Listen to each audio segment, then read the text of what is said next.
So, welcome to the Giving Current. This is our podcast. This is like the first official episode of like going out somewhere. Meg and I weren't too real good at the podcasting before, so we're just gonna have a good conversation with each other and have some fun. So let's do it. I'm Meg Lelekis, Director of Philanthropy here at Pinellas Community Foundation, and we're thrilled to get this podcast started a little differently. Have a wonderful guest, Emmanuel Lelekis from. You want to introduce yourself? Sure. Emmanuel Lelekis. I'm a private wealth advisor, managing director of investments at Lelekis Ellis Kilcheski Private Wealth of Raymond James. Wonderful. And we've known you for quite a while. Mm-hmm. And I'm Doug Cooley. I'm the CEO of the Pinellas Community Foundation. And this is an exciting topic for us today. Yeah, so we're going to talk about donor advised funds today. A really cool giving tool. They sound a little more complicated than they are, so we'll break it down. Sometimes we refer to them as DAFs, not donor advised funds. Manny, when you talk to people about donor advised funds as a vehicle, like tell us what you recommend and how that comes up. If we see somebody has a charitable intent, and then it's just a natural part of the conversation. We love the donor advised funds. They're really cool, and there's a lot of different ways that you can use them, but also elevate the strategy. Just kind of starts that way. Yeah. I think we have advisors that recommend that people work with Pinellas Community Foundation to open donor advised funds, but I find sometimes that when we work with someone who's just learning about this, they don't know what it is. It's this sort of new concept, and when it gets explained, and we'll go through some of that, I think it gets simpler. We often tell people that it's like opening your charitable investment or checking account that you can put money into and then give gifts to organizations out after you've made that gift. So simple tax deduction and donate out from it. Yes, very much so. Yeah. So whatever you care about, and that can be local. And we love it when it's local, but it could be your alma mater. It could be the community that you grew up in. Whatever makes sense for you or your family. You can generally, if it's to a 501c3, you can give out of your donor advised fund to make support possible. Do you ever have clients that come to you and ask you, they already know what a DAF is, and so they say, hey, Manny, we'd like to open up a DAF. In those cases, why are they asking you to help them with that? What is it that they're trying to accomplish?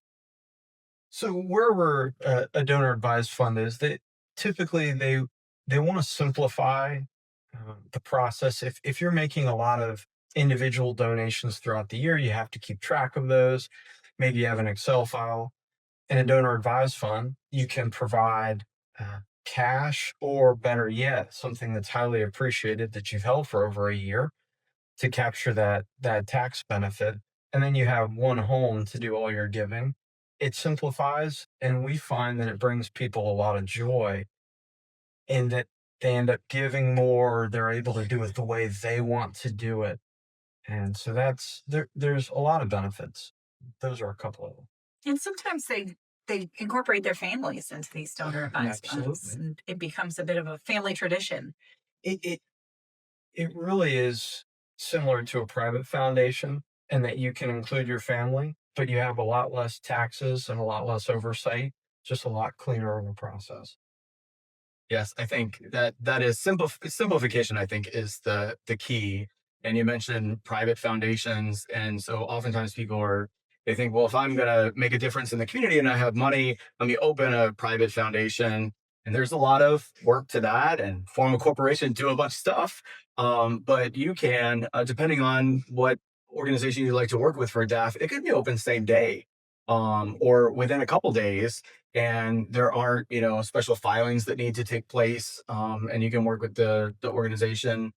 We work with donors, especially at the end of the year. Their advisor has told them, oh, you should open a DAF, and they think about it, but then like December 20th we get the request, and we're able to open them very quickly. So I like you talking about simplicity. Can simplify things that you don't have to do with a private foundation, but then also we have CPAs that love it because they've made one gift in the year, maybe a couple gifts in the year.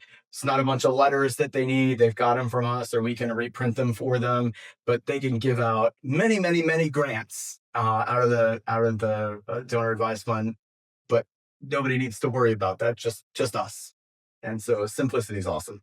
And they can still name it their family foundation. Yes. Ah, that's So best. that helps a lot. Incorporates that family piece. Do you have people that want to, in your experience, of people that you've worked with, clients that you've worked with, been concerned about privacy and wanted to use donor advised funds for private reasons? Anonymity is a big deal.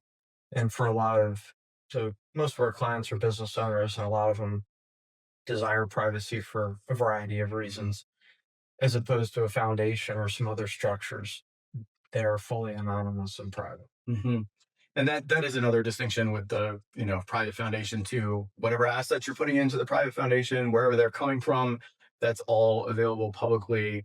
But oftentimes donors want to do some good work in the community and don't want to get a bunch of letters, don't want to big recognition. Some do, but some really want the private experience, and that allows them to do that and give on their terms. And we have some donors that want us to do some research, talk to nonprofits to make sure that the way that they're giving is accomplishing the goals that they want.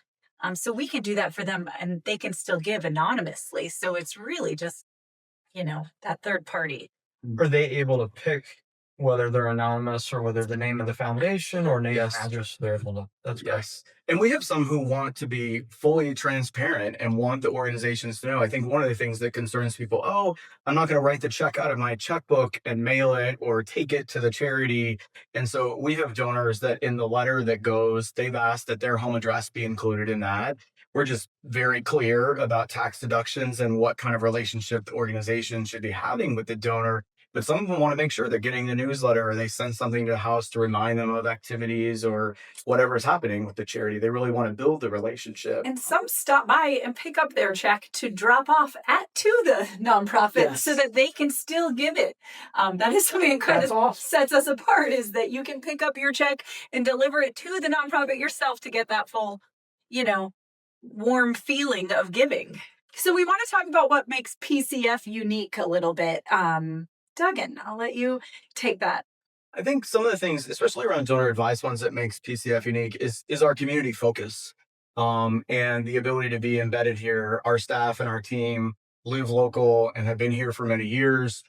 We know the community. We have a great board that's very involved in the community. And so when people are looking for local information, we're really good at that. And so, especially for people, we find people who are moving their DAFs or they're moving to the area. We have a lot of people who are moving to Florida, moving to Pinellas County, but have found value in being able to ask PCF. These are the things I did elsewhere and that I really care about. How do I get involved in that here? What do I do?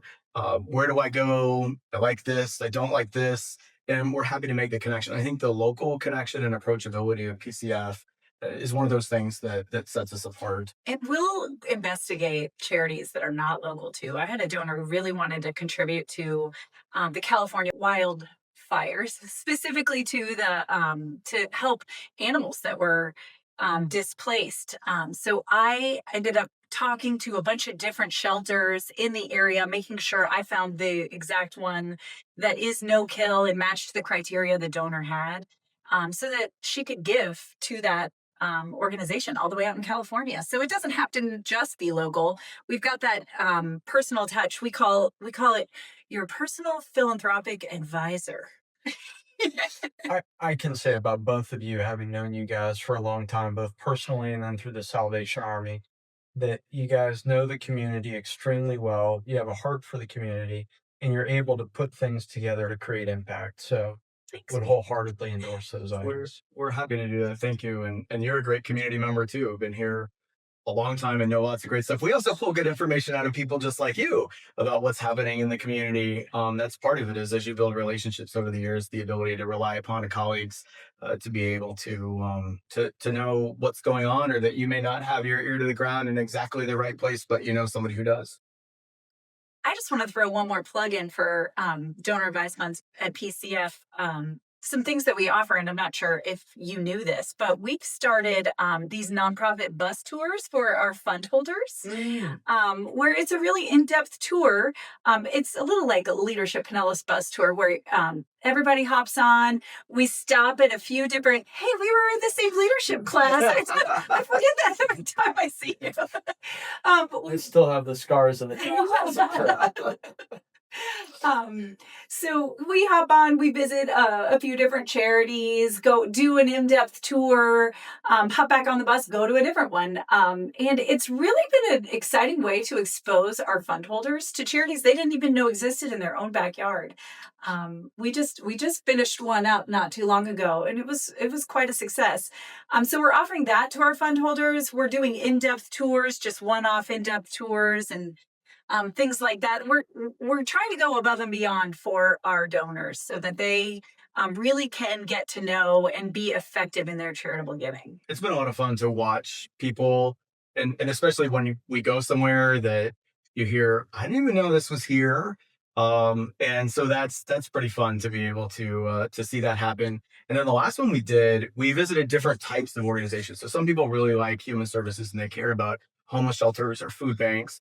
Others care about the environment or our water and water quality here. And so we purposely went to different types of organizations, sort of from different sectors. And it was interesting to see people sort of like, oh. And I think for some people also is getting exposed to the idea that there's actually an organization doing good in that. They often, if that's not an area of focus for them, or they know someone's doing that, but they don't know who, now we kind of peel back the curtain and they can look inside and see great work is happening. It's got to be neat to put all the pieces together Yes. across a variety of organizations. Yeah, that's awesome. So Manny, what important questions should be asked by someone seeking to open a donor advised fund, do you think? I think they would want to understand what it means to open a donor advised fund. I think they'd want to understand how they would contribute to it. And then what would be the ways to not only elevate that component, but then weave it into their overall financial plan. I think that is and donor advised funds, I think, are one of those tools that can evolve with you over time. And so you talk about weaving it into their overall financial plan. So some people open one, and we've seen it happen. They open it. Someone highly suggested as part of just some type of planning to do that. It's strategic, you're charitable, you care. Here's a way that we can maximize tax savings and you can do more. But then we see others start to weave that into a longer term plan for families, either involving another generation or you, at least here at PCF, we can modify agreements over time and you could include other advisors or allow your other assets from your estate to come into the fund and even do different things than you were wanting to do when you were alive, or different amounts. And so oftentimes with people's estate giving, it's larger giving than they gave during their lifetime. But we can align it with the focus they had when they were alive giving out of their DAF, or we can set new things that happen. And so there's a lot of flexibility for it to evolve over time. And I think it's important to work with advisors because people often think, the setting it up is pretty easy. I think at most places, you sign an agreement that lays out all the pieces. They're usually pretty reasonable, brief agreements that tell you how it's going to operate. And then, but funding it is one thing. And I think sometimes people think that, oh, I can, I'll just write a check into that, or I'll transfer some cash into that. And it's really important oftentimes to work with your advisor because there's better gifts sometimes to give than cash. I'm sure that you often recommend people give appreciated securities. And so what can that do for somebody in giving? Well, cash is great and it's easy, but you can make securities transfers easy. How do you help people understand the value of that? I think a lot of our clients and a lot of people generally are pretty familiar with capital gains taxes, and they're pretty familiar with the additional taxes on top of that with respect to the Affordable Care Act. So the ability to take something that maybe is overly concentrated, or it could be anything from real estate to stocks, bonds, mutual funds, unsold business interests, to be able to pass on capital gains taxes is very beneficial. Mm-hmm. And so we just kind of talk about that. We talk about where it lies in terms of their adjusted gross income. And then do they want to do anything in combination with it, whether it be a Roth conversion or other things, if that fits into their plan? There's some great planning that can happen, and it all, like, the DAF gets opened in a particular year and you fund it with some type of contribution, but you can give to it several years later or 10 years later, depending on what your total plan looks like, or do it periodically in what fits best, or as things are changing out with now you're going to sell a business or you need to do something else within your financial plan, can offset some of the tax challenges by using a DAF. So I, I'm sure what you guys see a good bit is you probably have clients that contribute to their donor advised funds annually.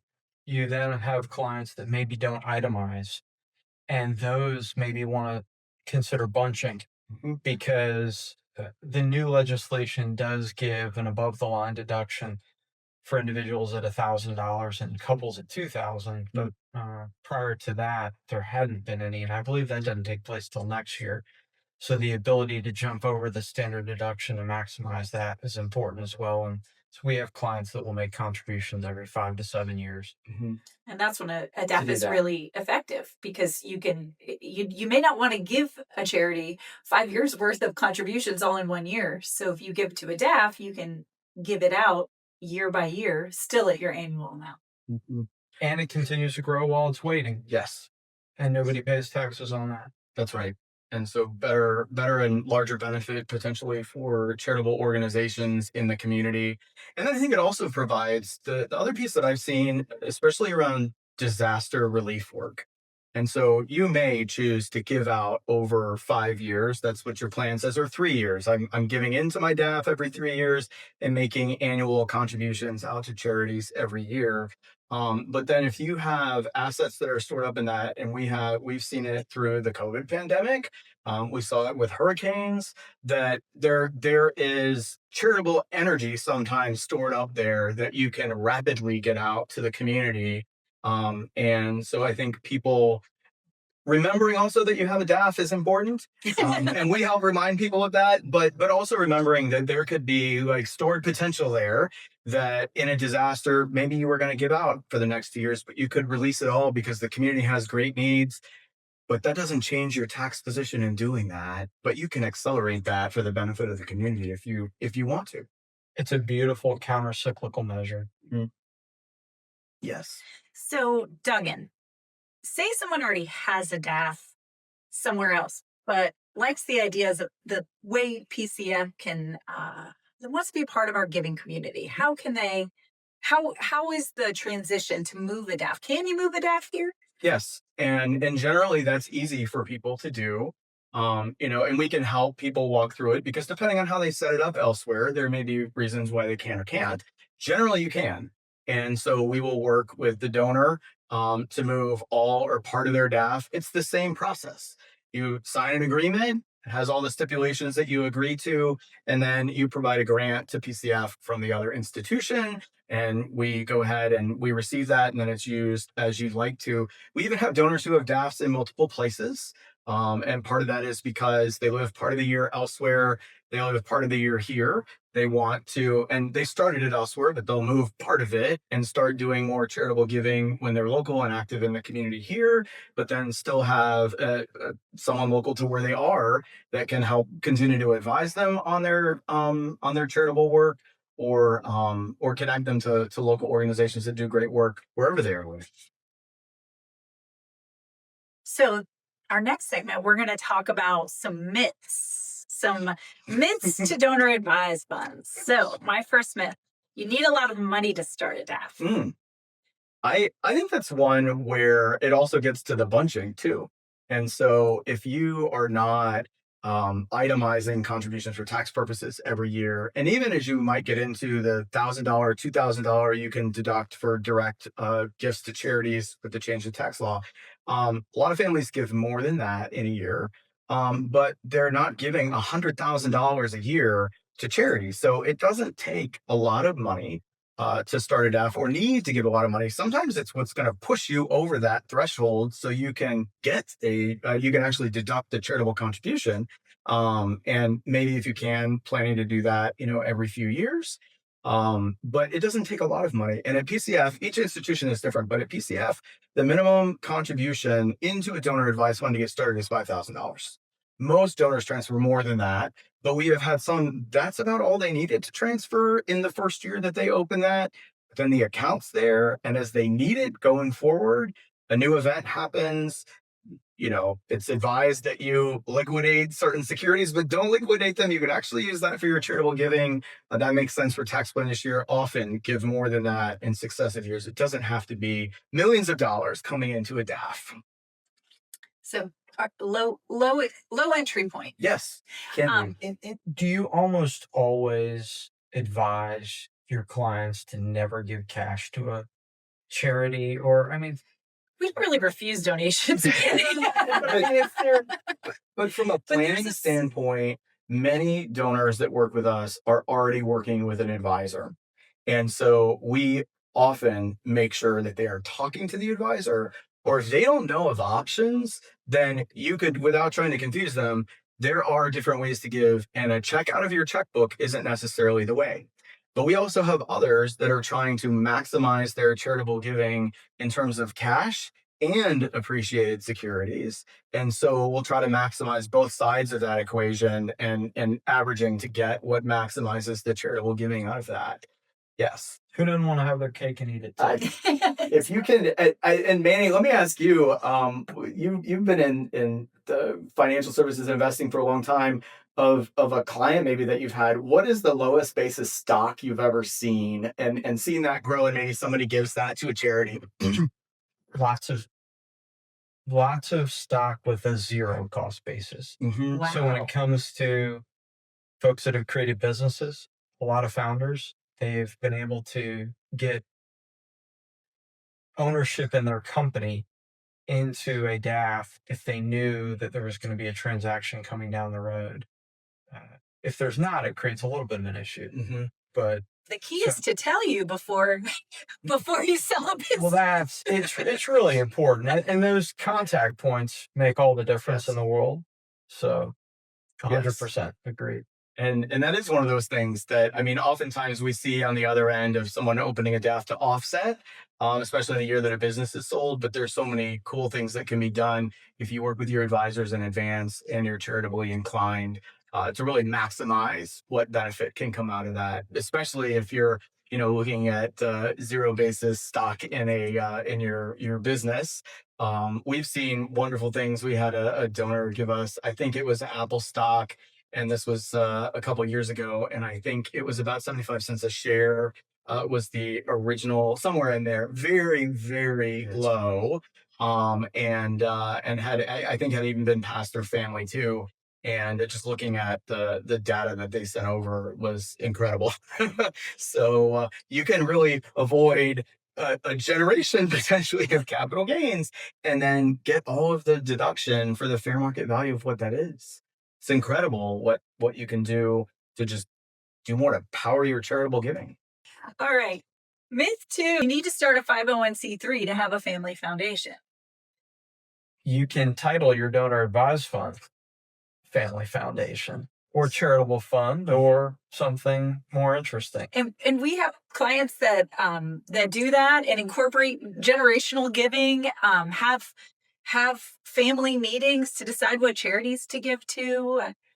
I wouldn't want you to tell me specifically, but I'm guessing you've seen some interesting names for donor advised funds. We have seen some interesting names over the years, and then sometimes it's not even. It's interesting or it doesn't make sense, but when you hear from the family what that means, or we've seen like names put together and it creates some kind of new name, and you look at it and you're like, I don't know what this is. But then when they tell you, you're like, oh yes, that's what that is. I always like when people have a memorial fund that they create a DAF out of somebody, like for a lasting legacy for somebody. And then they, instead of starting a charity, they create a fund here. And sometimes some of those names are really special because you could just see how they're turning their grief into something bigger, something that's healing. We talk about these things, and you guys talk about philanthropy all the time, which sounds like this fancy word that is used to discuss these things. We've discussed philanthropy. But really, at its core, it just means love of humanity. Yeah. And what you told me with that memorial thing, I just really kind of felt that coming through. Yeah. And we have been very honored to be at the place sometimes with a family that is full of grief, wants to do something impactful for the community, and thinks that they need to open a 501c3, create a private foundation. They can avoid all of that by using a DAF and get right to the thing that they care about. And we have one particular donor advised fund here, and it's got another attached fund to it that they've done events in the community, and they brought out friends and family to those and made it a very meaningful experience. And then funds raised out of that, they're able to grant to the charities that everyone cares about, or will make a difference for whatever was related to the loss. And then we help them figure out where's the best place to give if they want that sort of assistance. Would you say that almost all the gift intentions of your clients are able to be met through donor advised funds? Yes. Because there's often the concern that if I don't have a foundation, I can't do this. How often do you see that? But donor intention for charitable purposes can be honored through the funds at PCF. I told donors who open a DAF oftentimes, if there's a reason that PCF is not going to be able to give the gift that you want to give, which has not happened in the 9 years that I have been here, but That hasn't happened once. no. And so, but that if we're going to say no, it's going to be something that you want to know about and we can talk about. And so it may be that the organization's 501c3 status has been revoked. Great organization. They forget to make tax filings. But we can help you know that before you would have if you write a check. And then Find out that your deduction it wasn't tax deductible. And so things like that. Or you think the charity does one thing and they do a different thing. And so not that we would say no, but as part of our due diligence process, coming back to you to say, you seem to care about this and you thought this was the organization to do that with, but they don't do that. And so you might have been mistaken, but here's some other organizations that are doing exactly what you think, what aligns with what you care about. So it's the no to honoring a donor's intention when they choose to give out of a DAF really has to do more along compliance and also what the donor's intent is. If we go through the due diligence process and the organization can't accomplish it, then we will let the advisor, the donor, know. And usually it engenders a conversation. I think it's really smart to have that conversation on the front end. Yes.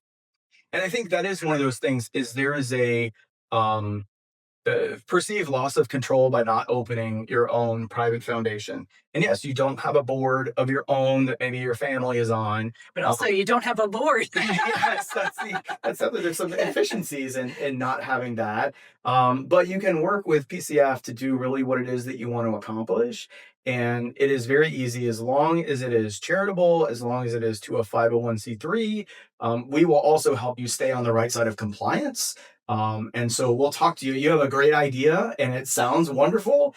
And if it's really just not something that can be done and it's not, we're honest about it, but then try and brainstorm what are the ways we could get done what it is that you want to happen. Outsourcing compliance to me sounds like a great idea. I would not want to be in the compliance business. Yes. I love our compliance folks Yes. at Raymond James. Yes. But I wouldn't. Yes. It's a tough business. And that becomes our responsibility as the institution to make sure that the compliance is there, and that the funds are used the way that they're supposed to. The other, I think, benefit, so honoring donor intent is important and being able to do through PCF what they want to do. The other side in having a partner like PCF, and we've been through this experience, is when the project or what the donor wants to accomplish is promised to occur, but then doesn't. And so we had an experience with a capital project that a donor funded and wanted to occur. And then there were a couple years that went on and it was, we're going to do it.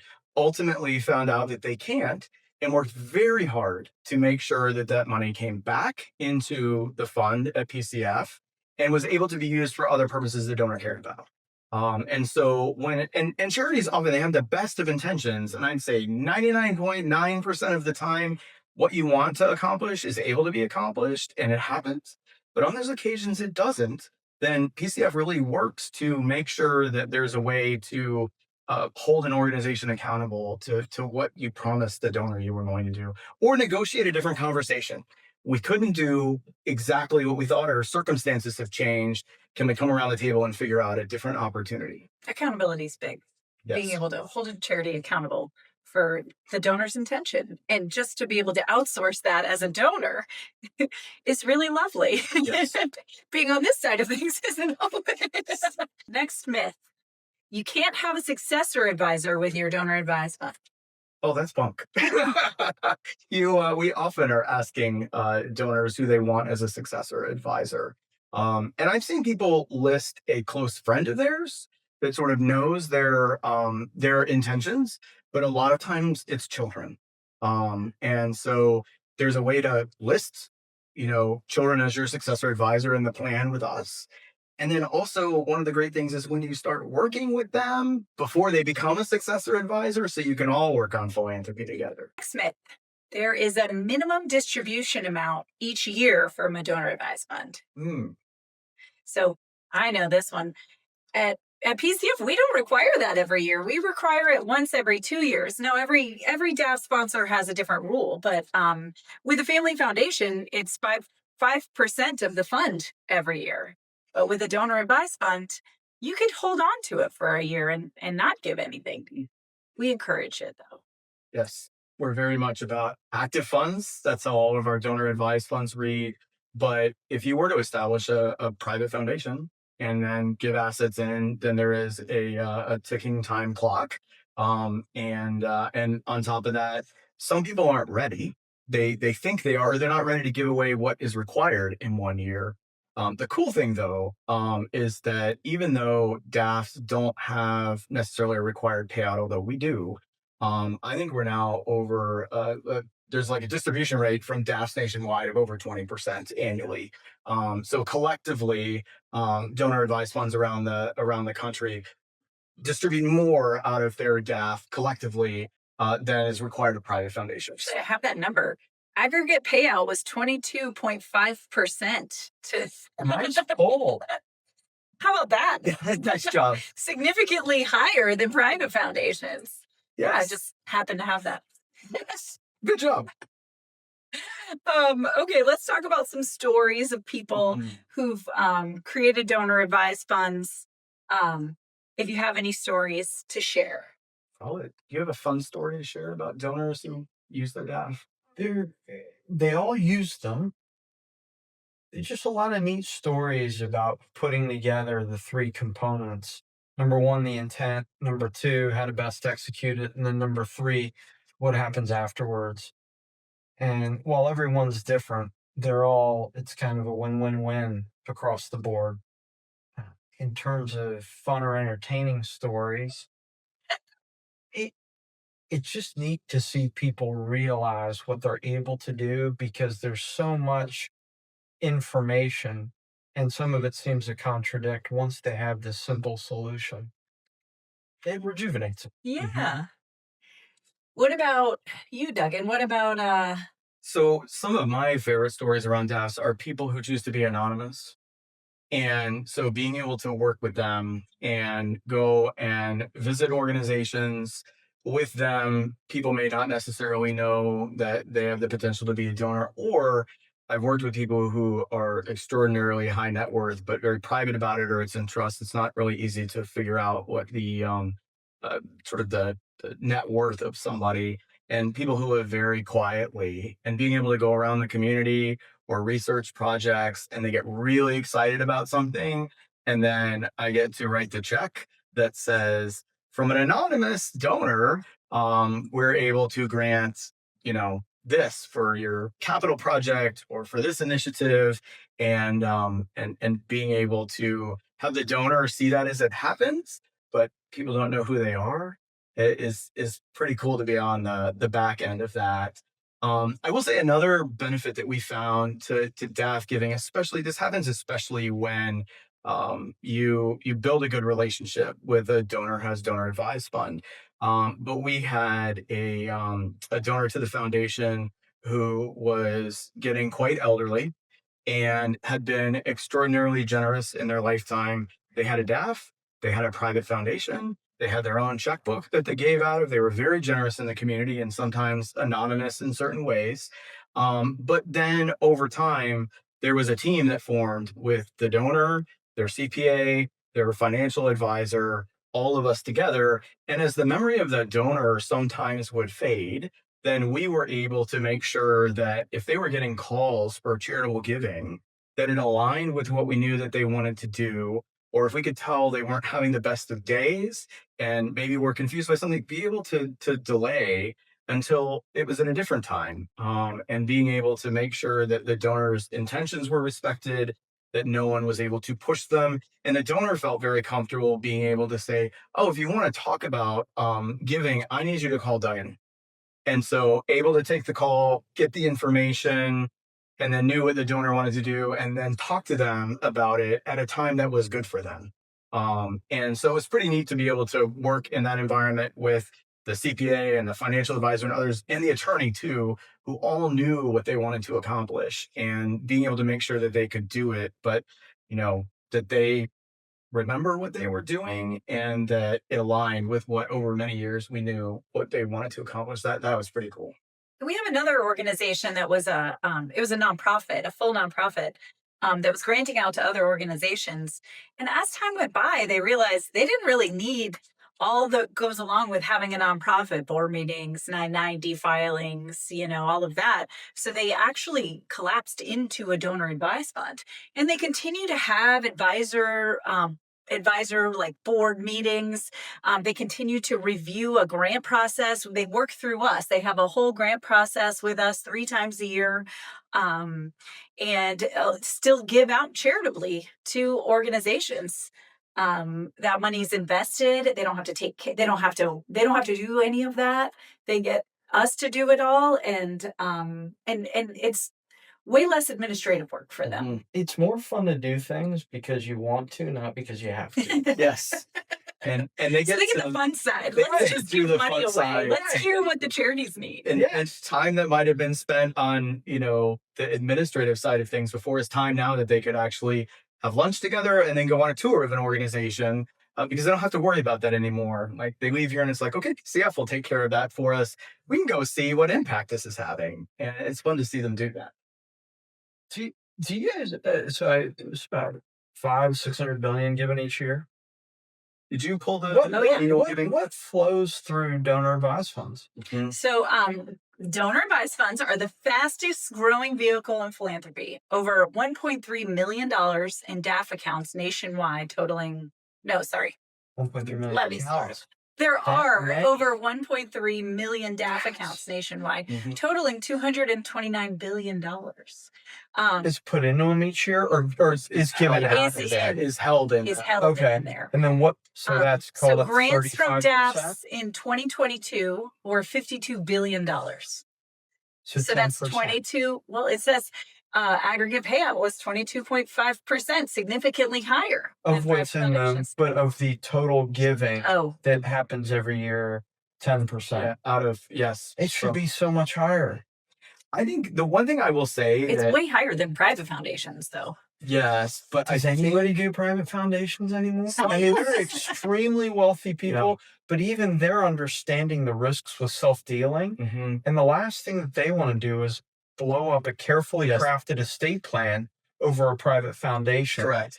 Very few want to have their asset levels displayed for all of humanity to see. I think that at least on that private foundation space, we have seen for some people, especially they sort of get private foundations, and I think because it's been a vehicle that's been around for a long time, and at least they get the concept. Well, maybe not all the mechanics, but I put money into this and my family's on the board and we can give out to support the things we want. And when you talk about donor advised funds, which do pretty much the same thing, I think some people look at it and think it's too good to be true. And so you don't have to have board meetings. You don't have to have, you can give more one year, give less one year, give it all away if you like to. There's incredible flexibility. And I think people look at that and get a little stuck thinking like, really, I could do this? And I think it goes back to your point too about people wondering, like there's a partner or an institution there attached to this donor advised fund. Are they going to let me do the things that I want to do? And I think going back to Meg's question about like whatever questions you should ask, that is part of the question that you should have with whatever institution you want to have a DAF at. This is what I want to do. This is what I want to accomplish. This is the charitable things I care about. We can do that, right? And get assurance. Also find out what the fees are. Yeah. Yes. And they vary. They vary dramatically from institution to institution, like many other things. But to try and find out what your fees are also providing for you. The advisor that you're working with, if they are they knowledgeable about these things? And so great, it's wonderful to pay for that. I don't mind what the fees are because the person I work with all the time is ready for me and knows what I need. That's great. If you pay a lot for it and you don't get any service for it. But some people still, they like the coziness of a private foundation. And they really like the publicity of it. There's just, you can really do the same thing through a DAF. Mm-hmm. With a lot more privacy. So, if I have, millions and millions of dollars, which I don't, I have a foundation here in the community that does. So, get to thinking about that sometimes. And I don't really want people to know all my business. If I have millions of dollars and I want to put that into a charity, I don't necessarily need people to know where that came from. Now, I will say there is compliance on the other end of that. It's not necessarily public where all that came from, but the foundation is reporting that to the IRS. We have our own standards for, governance here at the foundation. So it's not like funny money and trying to funnel things through a DAF. We will not allow that to happen. And great institutions who are sponsors of donor advised funds won't let that happen. But the whole world doesn't need to know where the assets came from or sometimes exactly, the types of charities that you want to support. Maybe you want to be quiet about that and you just want to help them and do good work. If it's a private foundation, all of that information is on the 990. And good grant writers go and find that. I hope they do. If they're not looking at that, they're missing out. Doug and I are always looking at 990s. We spend half of our day looking at charities, seeing what's happening, how effective their 990 private foundations too. How much are they giving out of this private foundation? Yes. So anything else you guys want to say about DAFs that we feel like everybody should know? I think that they're a pretty flexible tool to use to make charitable giving easy and on your terms.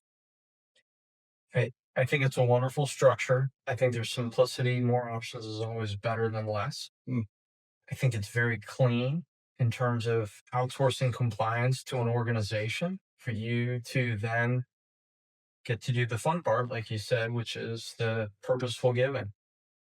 And to be able to do all of that while avoiding capital gains taxes and ultimately providing more and more to the charities. How do you argue with any of those items? I agree. Yeah. Well, thank you, Manny. We appreciate you coming on. And awesome to be with you guys. Sitting with us. Thank you for joining us on The Giving Current. We're excited to continue exploring the stories, partnerships, and possibilities that shape your charitable giving in our community and beyond. To learn more about the ways you can give back through Pinellas Community Foundation, visit us online at pinellascf.org or reach out to our team directly at giving@pinellascf.org. Whether you're just getting started or looking to deepen your impact, we're here to help you find the path that fits. Until next time, thanks for listening.